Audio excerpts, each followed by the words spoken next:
నది దాటిన సాహసం. The adventure of crossing the river.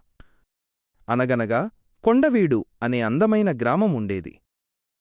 ఆ ఊరి చుట్టూ పచ్చని పొలాలు, ఎత్తైన చెట్లు ఉండేవి. ఊరి పక్కనే పెద్ద నది ఒకటి ప్రవహిస్తూ ఉండేది. ఆ నది ఊరి ప్రజలందరికీ జీవనాధారం. కొండవీడులో రాము అనే 10 ఏళ్ల కుర్రాడు ఉండేవాడు. రాము చాలా చురుకైనవాడు, ధైర్యవంతుడు. తన స్నేహితులతో ఆడుకోవడమన్నా, కొత్త విషయాలు నేర్చుకోవడమన్నా అతనికి చాలా ఇష్టం. ఒకసారి ఆ ప్రాంతంలో ఎప్పుడూ లేనంతగా భారీ వర్షాలు మొదలయ్యాయి. రాత్రింబవళ్లు కుండపోతగా వాన కురుస్తూనే ఉంది. మొదటి రోజు అందరూ సంతోషించారు. పంటలకు బాగా నీరు అందుతుంది అనుకున్నారు. కాని వర్షం ఆగలేదు. రెండో రోజు, మూడో రోజు అలా వారాల తరబడి ఏకధాటిగా కురిసింది.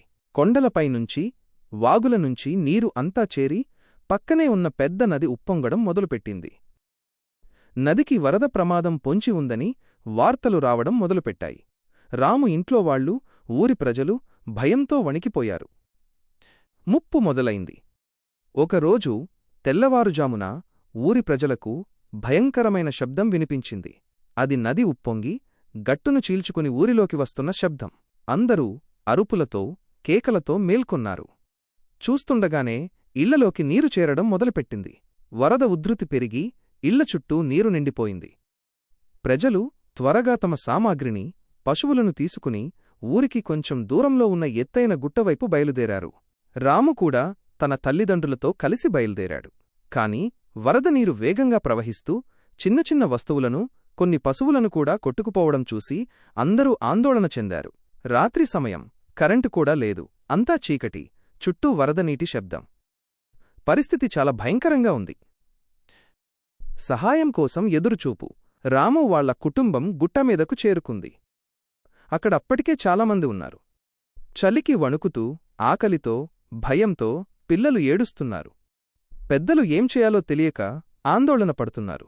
గుట్టమీదకు వచ్చిన తరువాత వారికి తెలిసిన ముఖ్య విషయమేమిటంటే, కొండవీడికి సహాయం రావాలంటే నదికి అవతలివైపు ఉన్న మరో పెద్ద ఊరినుంచి రావాలి. కాని వరద ఉధృతి పెరగడం వల్ల అటువైపునుంచి ఎవరూ ఇటు రాలేకపోయారు. ఈ విషయం తెలుసుకున్న ప్రజలు మరింత నిరాశ చెందారు. అందరూ ఏదైనా అద్భుతం జరగాలని ఎదురుచూస్తున్నారు. రాము కూడా తన తల్లిదండ్రుల పక్కన కూర్చుని ఆకాశం వైపు చూశాడు. అప్పుడే రాముకు ఒక మెరుపులాంటి ఆలోచన వచ్చింది. రాము సాహసం. రాము చిన్నప్పట్నుంచి తన తాతగారితో కలిసి పడవ నడపడం నేర్చుకున్నాడు. నది దాటడంలో అతనికి మంచి అనుభవం ఉంది. కాని అది మామూలు నది. ఇప్పుడు ఉప్పొంగిన వరద నది. రాము మెల్లగా తన తండ్రి దగ్గరకు వెళ్ళి, నాన్నా, నాకు పడవ నడపడం వచ్చుకదా? నేను వెళ్ళి అవతలి ఊరివాళ్లకు సమాచారమిచ్చి వస్తాను. అప్పుడు వాళ్లు సహాయం పంపగలరు అన్నాడు. రాము తండ్రి మొదట భయపడ్డాడు. వద్దు రాము, ఇప్పుడు నది చాలా ప్రమాదకరంగా ఉంది అని వారించాడు.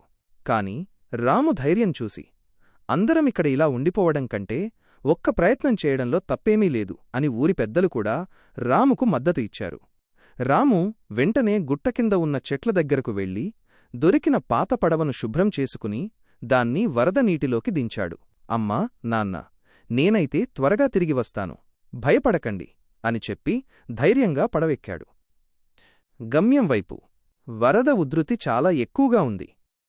పడవను ముందుకు నడపడం రాముకు చాలా కష్టమైంది.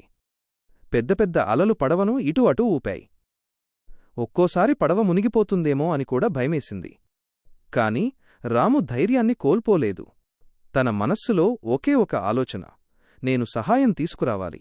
అతను తన చిన్ననాటి అనుభవాన్ని, బలాన్ని ఉపయోగించి ఎంతో కష్టపడి మెల్లగా పడవను ముందుకు నడిపాడు. అతని కళ్ళు చీకట్లో కూడా అవతలి ఒడ్డును వెతుకుతూనే ఉన్నాయి. రాము ఏకాగ్రతతో జాగ్రత్తగా నడుపుతూ ఎట్టకేలకు అవతలి ఒడ్డుకు చేరుకున్నాడు. అవతలి ఒడ్డుకు చేరుకున్న రాము వెంటనే ఆ పెద్ద ఊరివైపు పరిగెత్తాడు. అక్కడ ఉన్న రక్షక దళాలకు కొండవీడులో ఉన్న ప్రజల ప్రమాద పరిస్థితిని వివరించాడు.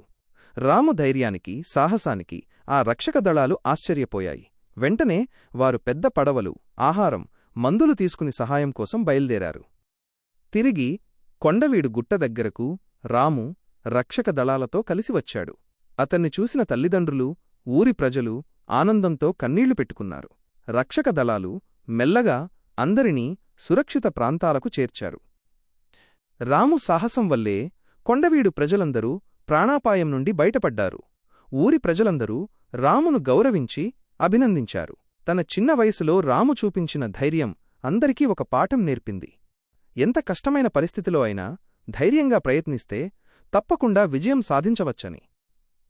నీతి, మోరల్: ధైర్యం, ఆత్మవిశ్వాసముంటే ఎంతటి కష్టాన్నైనా ఎదుర్కోవచ్చు. If you have courage and self confidence, you can face any difficulty.